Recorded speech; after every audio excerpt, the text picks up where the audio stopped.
ассалому алайкум дӯстон, хушомадед ба шабакаи мо. Дар навори имрӯза барои шумо тозатарин ва муҳимтарин хабарҳоро аз ҷаҳони ММА омода кардем ва боварӣ дорем ки навор ба шумо писанд меояд. Барои ҳамин наворро то охир тамошо кунед. Мо бошад оғоз мекунем. дӯстон, қуръони бепул барои шумо. Барои қуръони бепул ба даст овардан аз ширкати шифофармо доруҳои гиёҳӣ харидорӣ кунед ва онҳо ба шумо қуръон ҳадя мекунанд. Шумо метавонед ки аз ширкати шифофармо ҳама намуд доруҳои гиёҳиро бо нархи дастрас ва сифати олӣ харидорӣ кунед. Доруҳо барои хароб ва фарбеҳшавӣ, барои дарди дил, дарди меъда, пастаҳо барои хунукзадагӣ ва қавӣ кардани мардонагӣ, равғани усма, хилба, равғани сиёҳдона барои ҳамаи дардҳо. Худи ҳозир ба номерҳои дар рӯи экран буда занг зада доруҳои даркории худро бо нархи дастрас харидорӣ кунед ва ҳамин гуна ҳам доруҳои даркории худро дастрас мекунед ва ҳам соҳиби китоби қуръон мешавед.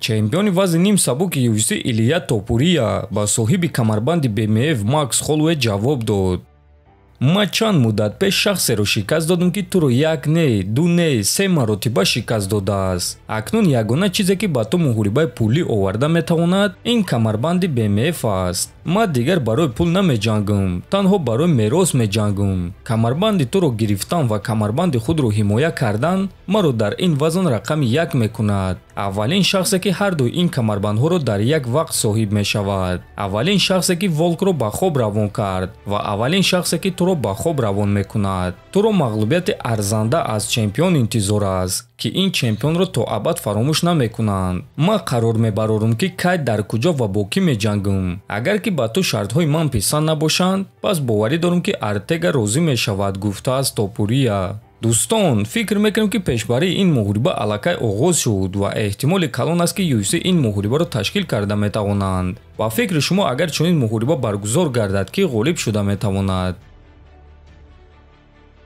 чемпиони пешинаи вазни ним вазнини UFC Ирчи Прохаска гуфт ки барои реванш гирифтан аз чемпиони ҳозира Алекс Перейра омода аст.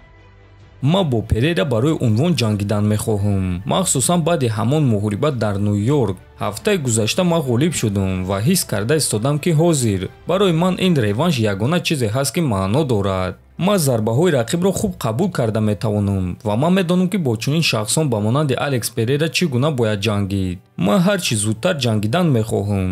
Агар ки ин муҳорибаи унвонӣ зидди Алекс бошад, пас ман тайёрам ки баъди 2 ҳафта дар Бразилия бо ӯ муҳориба гузаронам. Агар ки дигар сан набошад, пас бе ягон проблема ман тайёрам», гуфтааст Прохаска. Хотиррасон мекунем ки ҳафтаи гузашта дар турнири UFC 300 Ирчи Прохаска Александр Ракичро шикаст дод. Ана Алекс Перейра бошад Ҷамал Хилро. топови ҷангвари вазни сабуки UFC Майкл Чендлер дар муҳорибаи Ислам Махачев ва Дастин Порие прогнози худро дод.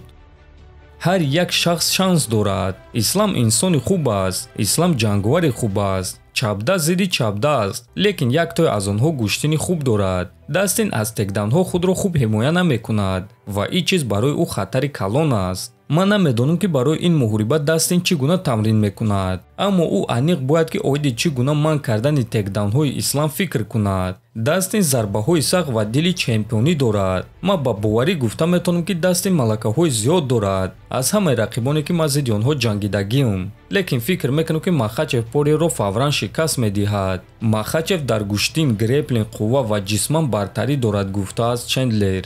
хотиррасон мекунем ки муҳорибаи унвонӣ дар вазни сабук байни Ислам Махачев ва Дастин Порие рӯзи 2 июн дар турнири UFC 302 баргузор мегардад ва муҳорибаи 5 раунда шуда муҳорибаи асосии ин турнир хоҳад шуд. худи шумо дӯстон бо прогнози додаи Майкл Чендлер розӣ ҳастед ё не? метавонед фикрҳои худро нависед. ҳатман дар канали мо обуна шавед. то боздид хонободу сарбаланд бошед.